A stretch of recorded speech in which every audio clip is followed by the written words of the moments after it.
바울이 고린도로 홀로 들어갑니다. 그 뒷모습에 시선을 고정하다 보면 쓸쓸해 보입니다. 지쳐 보이기도 합니다. 동력이 떨어진 것 같다. 바울의 뒷모습을 보면서 대략 백승철 목사가 추측하는 게 아니고 그 당시 바울의 상황을 바울 입으로 성경에 기록을 해놨습니다. 그때 그 상황을 고린도전서 2장 3절입니다. 같이 읽습니다. 내가 너희 가운데 거할 때 약하고 두려워하고 심히 떨었노라. 고린도로 들어갔을 때 상황입니다. 바울이 약함을 느꼈다. 두려움도 느꼈다. 이 떨림은 복음을 증거하기 위한 긍정적인 떨림이 아니라 불안에서 오는 떨림입니다. 부정적인 떨림입니다.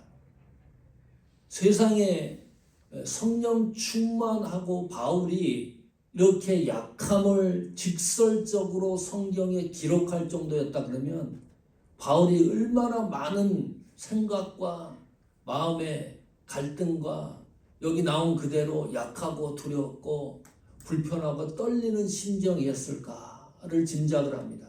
천하의 바울도 약함을 노출시킵니다. 사람은 또 성도는 목회자도 마찬가지입니다. 약함이 있습니다. 그런 것들을 다 얘기하지를 못해서 그렇지 밖으로 공개하지 않아서 그렇지 얼마나 많은 약함과 두려움과 떨림이 있습니까? 우리가 이 한 시간에 주목해야 될 것은 사도 바울도 이와 같이 약함을 고백을 하고 있는데 우리는 오늘 말씀을 통해서 바울이 이 약함과 두려움과 떨림을 어떻게 극복을 하고 사역을 계속 전진할 수 있었을까? 역동적으로 할 수 있었을까? 바울은 이렇게 이야기를 하지만은 한 가지 배운 게 있습니다. 약할 때 강함이라. 이 신앙 고백은 놀라운 고백입니다. 내가 약해지면 질수록, 내가 두려워하면 두려워할수록, 떨림이 있으면 있을수록 강해진다고 하는 아주 고백적인 신앙의 간증적인 고백을 하고 있습니다. 그 부분을 따라가 보려고 합니다. 4절 한번 보십시오. 사도행전 18장 4절 한번 읽어봅시다. 안식일마다 바울이 회당에서 강론하고 유대인과 헬라인을 권면하니라. 자, 고린도로 들어가서 잡을 구하고 4절에 본격적으로 복음을 증거하기 시작을 합니다. 똑같죠? 안식일에 가서 복음을 전합니다. 사도행전 18장 4절을 읽으면서 좀 이상하다. 그런 느낌이 들지 않습니까? 뭐가 좀 이상하다고 느껴집니까? 틀림이 있는 것 같다. 다른 안식일에 또는 다른 선교지역에서 회당에 들어가서 복음을 전했을 때와 이 고린도의 회당에 들어가서 복음을 전해 이 장면을 성경이 기록을 하고 있는데 좀 틀림이 있는 것 같지 않습니까? 반응이 없습니다. 결과가 없습니다. 안식일마다 들어가서 바울이 복음을 전한 거예요. 강론하고 권면을 했는데 그 다음에 뭐가 있느냐? 아무것도 없어요. 기록이 없습니다. 다른 선교지역에서 회당에 들어가서 바울이 복음을 전할 때는 복음을 받아들이는 사람이 있고 반대하는 사람이 막 쩍쩍 갈라집니다. 게다가 이 거칠은 유대인들은 무리를 이루어가지고 바울을 공격하기까지 합니다. 생명의 위협을 흔드는 그런 막 어떤 일들이 막 일어나는데 어찌된 일인지 고린도 지역 안식일마다 회당 들어가서 복음을 전하는데 아무 기록이 없어요. 이것이 다입니다. 강론했다. 논쟁했다. 다른 성경이 이렇게도 번역을 해놨어요. 권면했다. 무슨 말입니까? 설득했다. 또 납득시켰다 그런 말이거든요. 참 이상합니다. 설교, 복음 전파, 복음을 증거하는 것은 청중들을 권면하는 겁니까? 권면하지 않는 겁니까? 설득시키는 겁니까? 성경을 가지고. 하나님 말씀을 가지고 납득시키는 것이 설교입니까? 강론은 토론했다는 거예요. 왜 바울이 전에는 강력하게 복음을 증거했는데 고린도 회당에 들어가서는 이 말씀을 가지고 청중들을 설득시키려고 그리고 납득시키려고 그랬을까? 설교는 선포입니다. 이것이 하나님의 말씀입니다. 하나님이 이렇게 말씀했습니다. 예수 그리스도가 우리의 구속주입니다. 이렇게 선포하는 것이 설교지, 이 말씀을 가지고 청중들을 설득시키는 거, 이건 강의죠. 네. 바울의 심중을 고린도전서 2장 3절에서 우리가 읽었듯이 바울이 굉장히 지쳐 있었고 힘들어 있었고 모든 역량이 소진되어 있다는 것을 단편적으로 증명하고 있습니다. 이런 바울이 이제 변하기 시작을 합니다. 사도행전 18장 4절 이후로 어떻게 변화가 일어나는지를 잘 봐야 됩니다. 역동적으로 변합니다. 바울의 사역을 완전히 다시 회복을 합니다. 그 동기가 뭘까? 그 첫 번째가 만남입니다. 지난주에 설계했습니다. 자, 고린도로 들어갔는데 첫 번째 바울이 한 것은 먹고 살아야 되잖아요. 거기서 생존을 위해서 잡을 구합니다.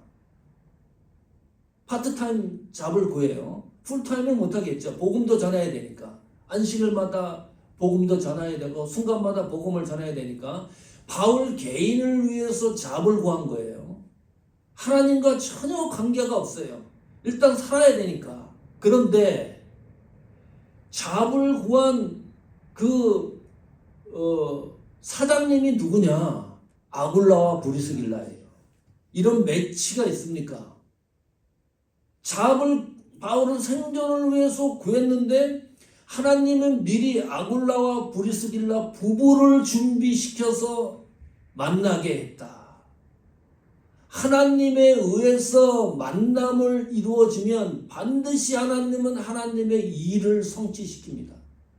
그래서 우리 교회 성도들이 몰랐던 분이잖아요. 알아서 만난 분 하나도 없습니다. 사모하는 교회에. 그러면 그 성도를 주일마다 만나면 가슴이 뛰어야 돼요. 둥둥둥둥 뛰어야 돼요. 전혀 몰랐던 이분들을 어떻게 우리가 이 사모하는 교회 아래서 만나게 했을까? 그러면 하나님은 어떤 일을 하실까? 우리를 만나게 해주셔가지고 얼굴 보는데 답답하고 신경질 나고 짜증나고 이거 보통 문제가 아닙니다. 가슴이 뛰어야 돼요. 하나님이 어떤 일을 우리 교회를 통해서 하실까? 이 동기와 감동이 쉽지 않아야 된다. 이 바울은 첫 만남을 통해 가지고 바울 사역이 회복이 되고 있습니다. 이 아굴라 부부를 통해서 바울 후반기 사역이 완성되지 않습니까? 또 하나님 로마로 향하는 선교의 비전을 세우고 목적을 이 부부를 통해서 만나서 성취하는 거 아닙니까? 그런 역동적인 일들이 막 일어나야 돼요. 우리 교회 안에서도 새로운 만남. 이것을 통해서 성도를 통해서 비전이 생기고 또 기도해 주는 일이 생기고 이런 관계가 형성이 되어야 된다. 두 번째, 동역자의 합류입니다.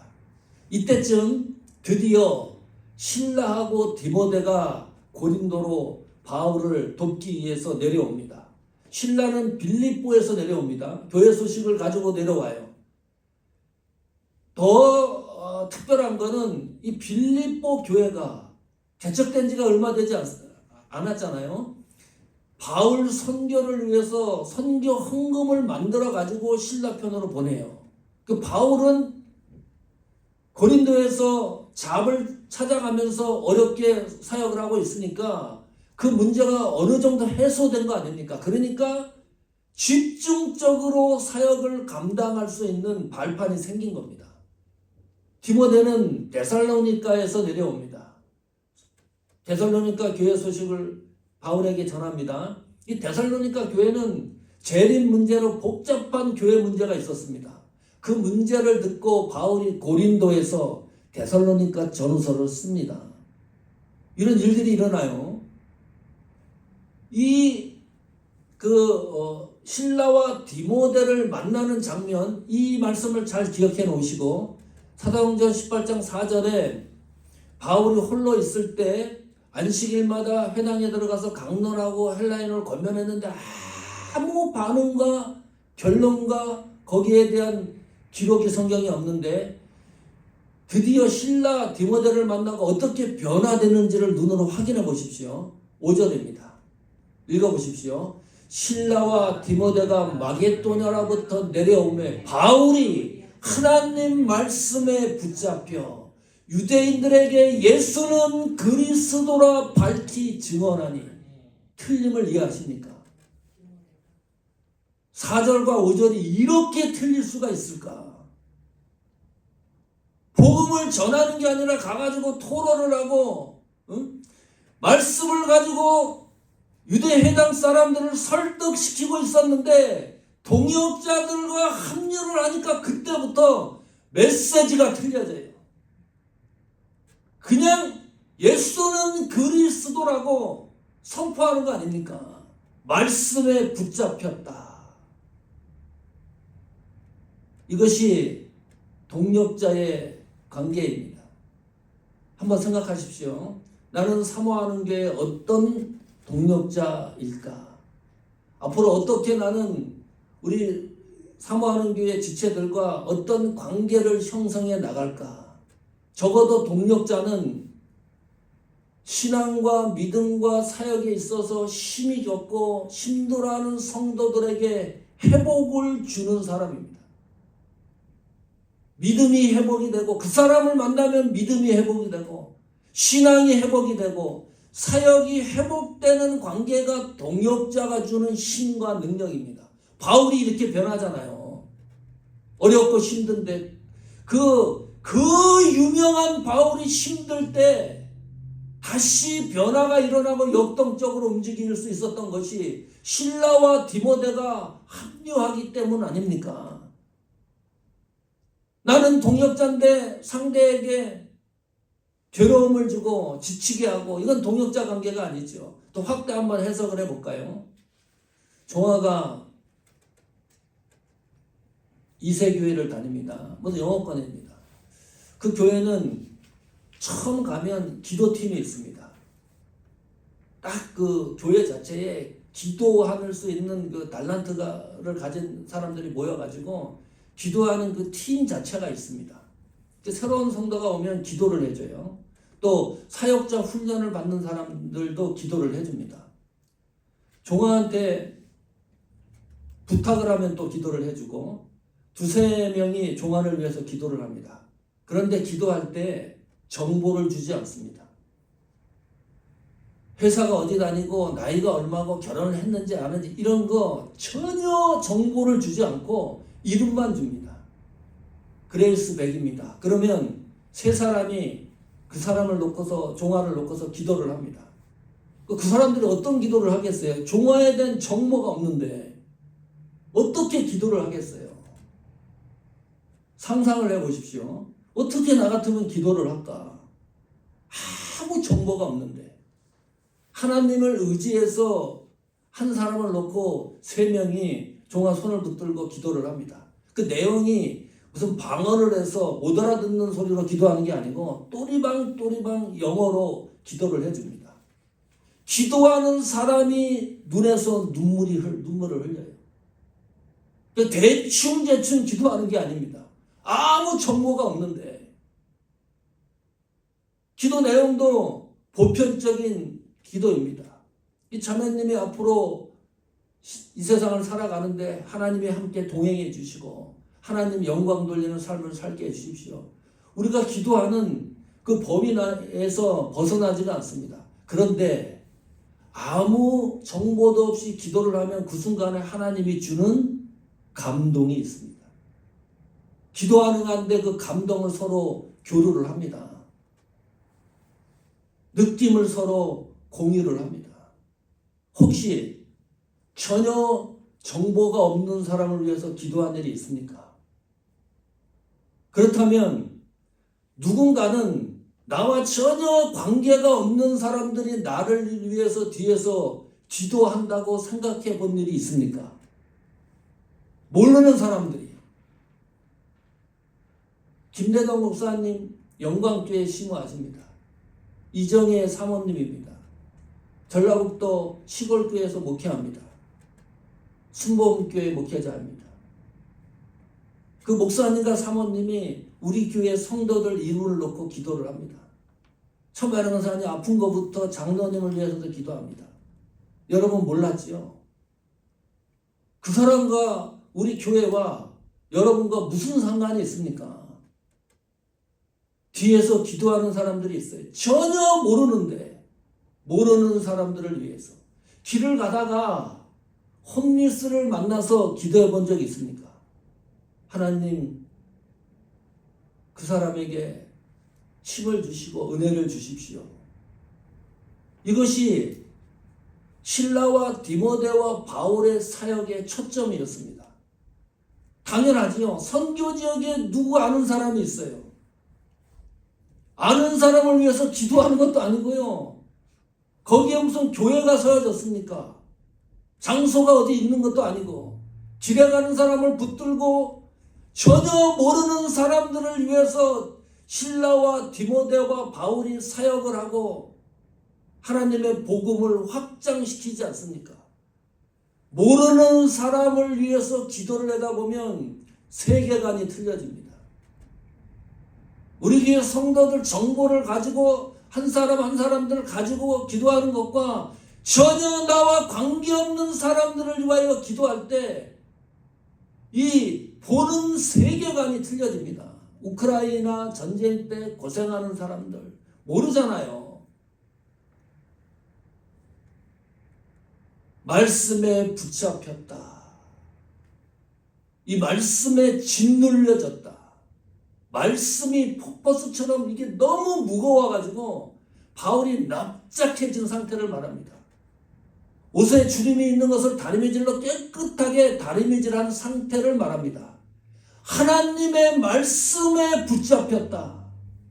바울이 하나님의 말씀을 붙드는 것이 아니라 하나님이 바울을 붙들고 있는 상황입니다. 그러니까 강력해질 수밖에 없어요. 복음 전하는 게. 힘이 쓸 수밖에 없습니다. 능력이 생길 수밖에 없습니다.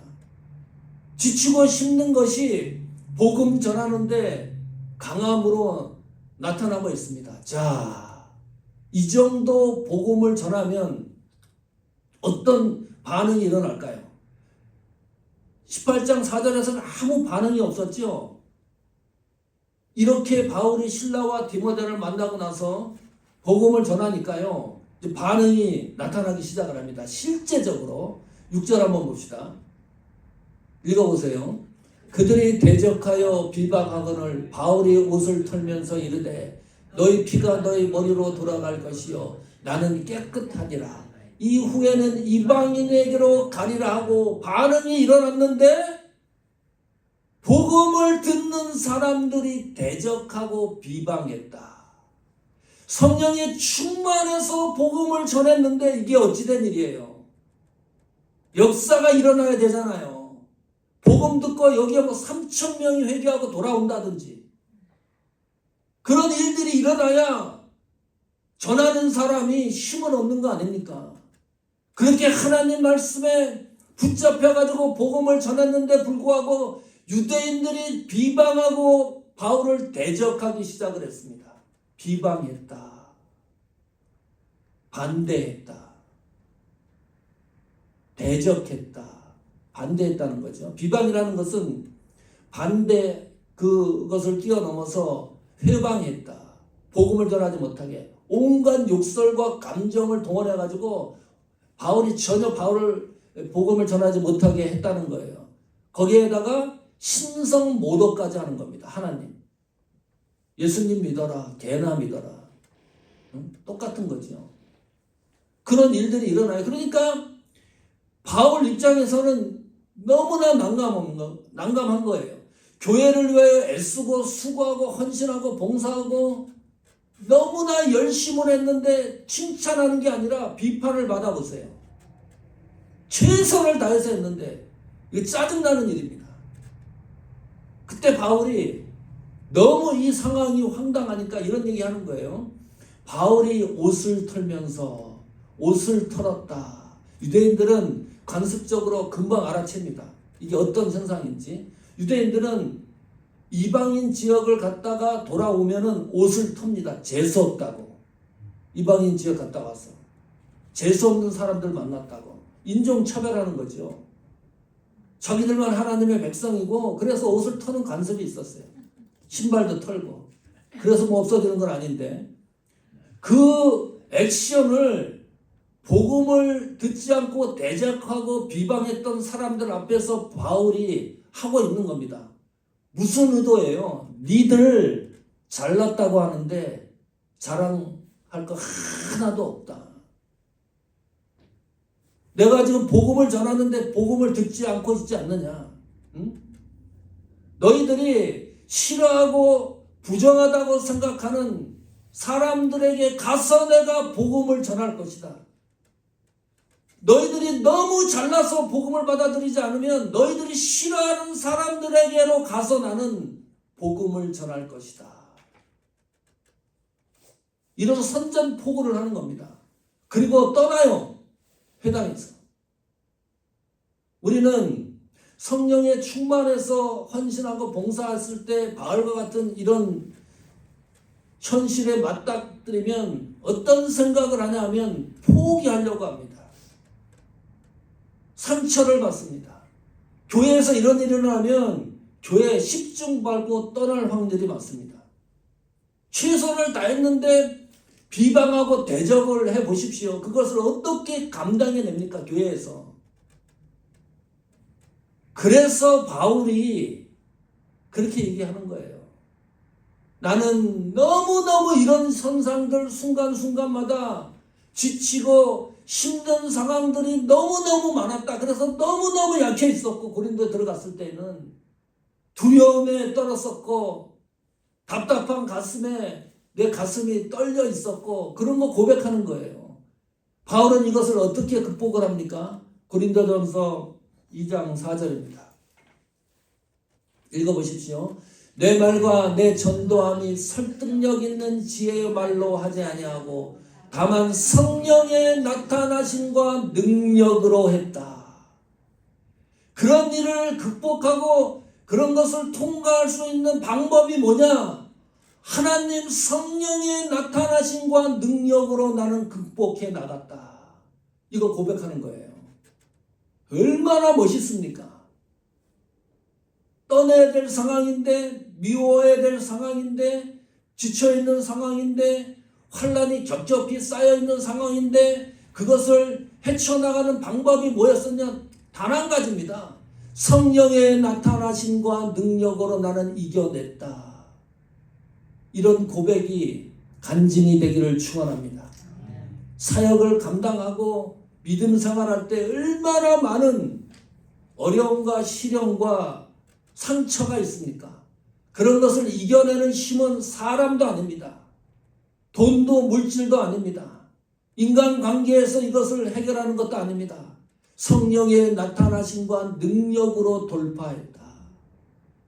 그래서 그 유명한 말을 하는 거예요. 약할 때 강합니다.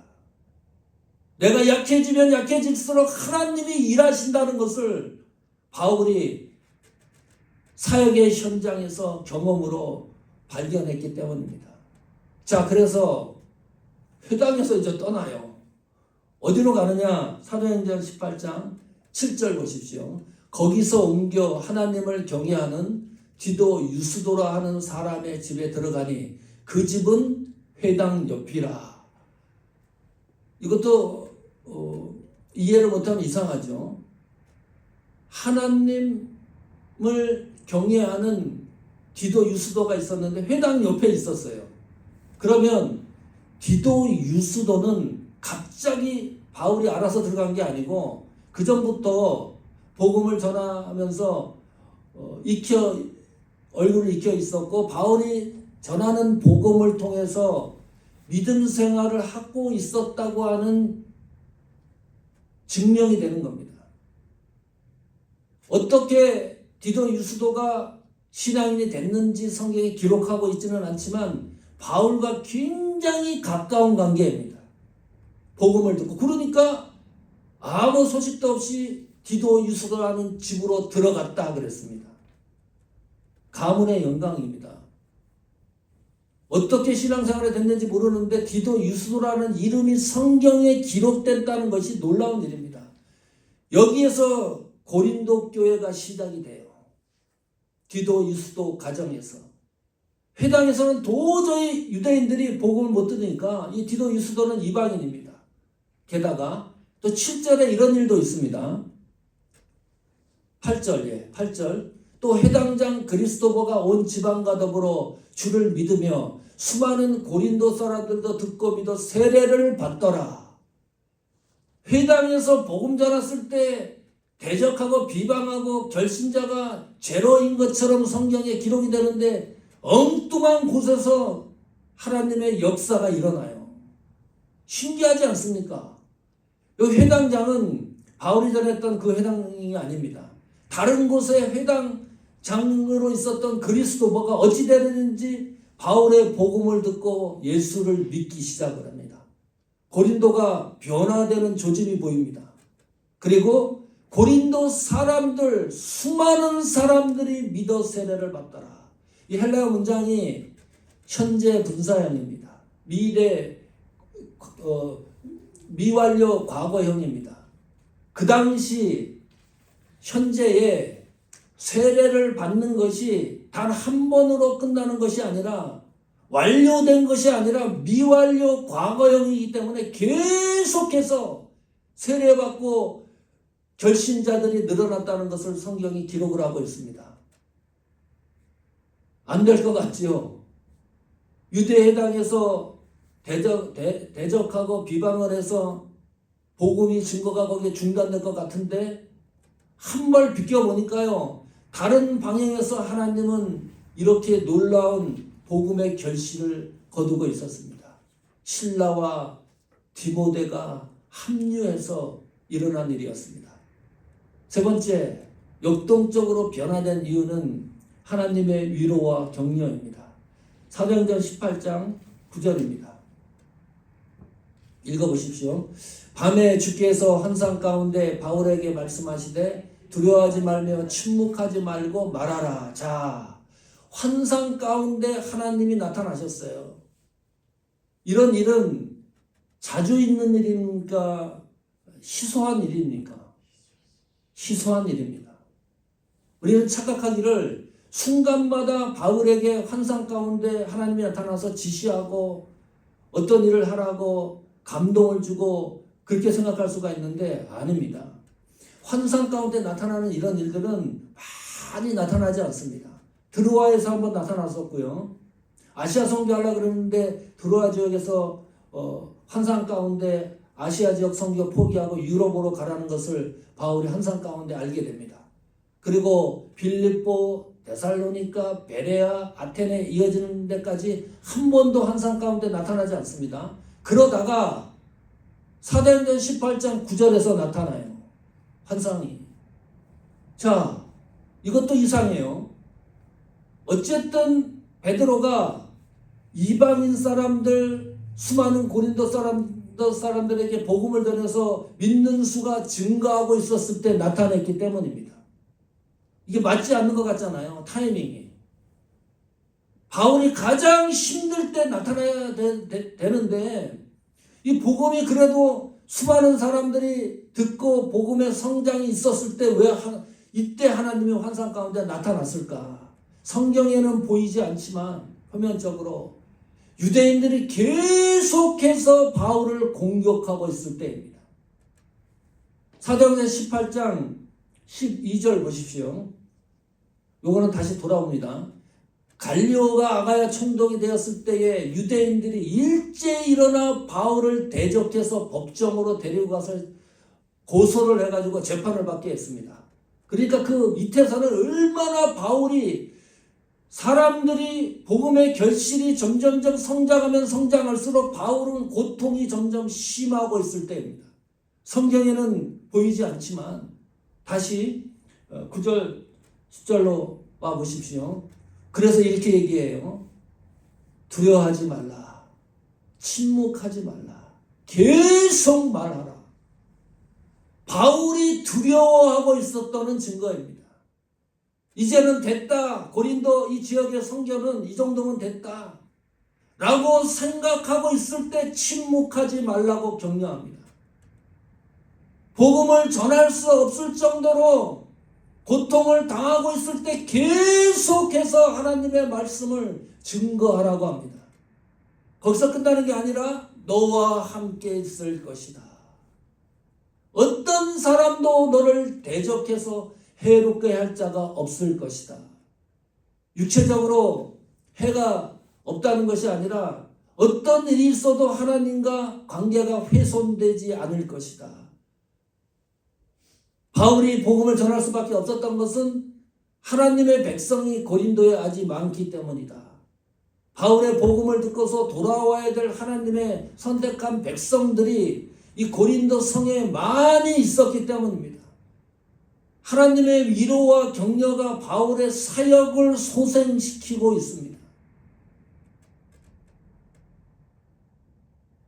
하나님이 함께하는 것을 믿습니까?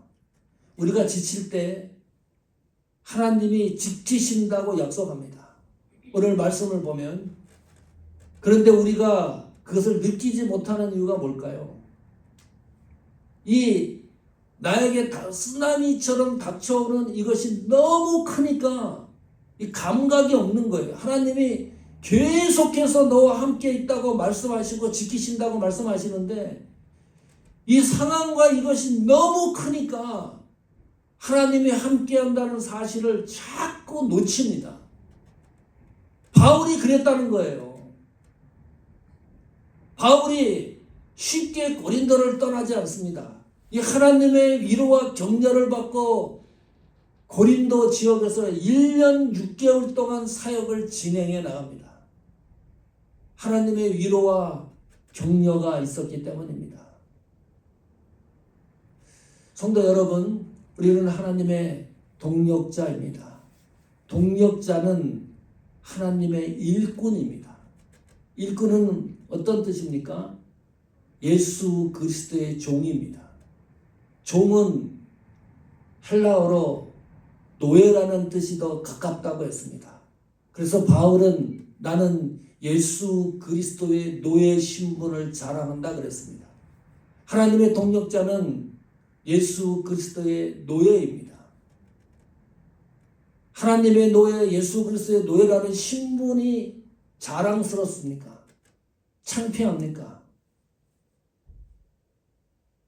그 타이틀을 갖고 싶지 않습니까? 그런데 바울은 예수 그리스도의 노예라는 걸 순간마다 자랑을 합니다.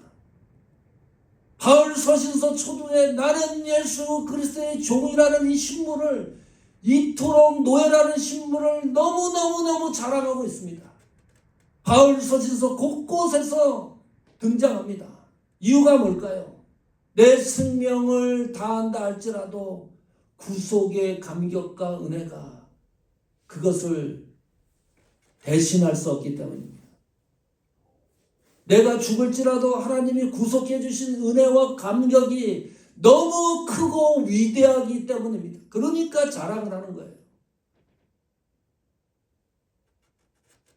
사모하는 교회에서 우리 사역이 역동적으로 우리 믿음과 신앙이 움직이려고 한다고 한다 그러면 하나님이 맺어주신 하나님 의해서 만나게 해주신 이 관계를 소중하게 생각하십시오. 많은 신앙인들이 별거 아닌 걸로 생각을 합니다. 조금 기분 나쁘면 교회를 떠나기도 합니다. 관계를 훼손하기도 합니다. 하나님은 하나님에서 만나진 이 만남의 관계를 통해서 하나님은 반드시 하나님의 일을 성취시킨다는 것을 꼭 기억하십시오. 두 번째, 동역자입니다. 다른 거 없습니다. 동역자는 지체들을 힘이 이르면 힘을 주고 위로해주고 칭찬해주고 끝까지 신앙을 경주할 수 있도록 함께 걸어가는 사람들입니다. 지배하는 사람이 아닙니다. 가리키는 사람이 아닙니다. 세 번째, 순간마다 하나님은 우리를 위로하고 격려하십니다. 오늘 이 말씀이 우리에게 주는 주목입니다. 힘들면 하나님이 반드시 우리를 지키시고 함께한다는 사실을 수없이 사인으로 보내주십니다. 그 힘으로 감당하는 겁니다. 오늘 이 말씀이 다시 한번 사모하는 교회와 사역을 지탱하는데 하나님의 주시는 은혜가 되고 힘이 되고 능력이 돼서 우리 사모하는 공동체 모두가 하나님의 일을 성취해 나가는 축복의 열매가 우리 것이 되기를 간절히 축복합니다.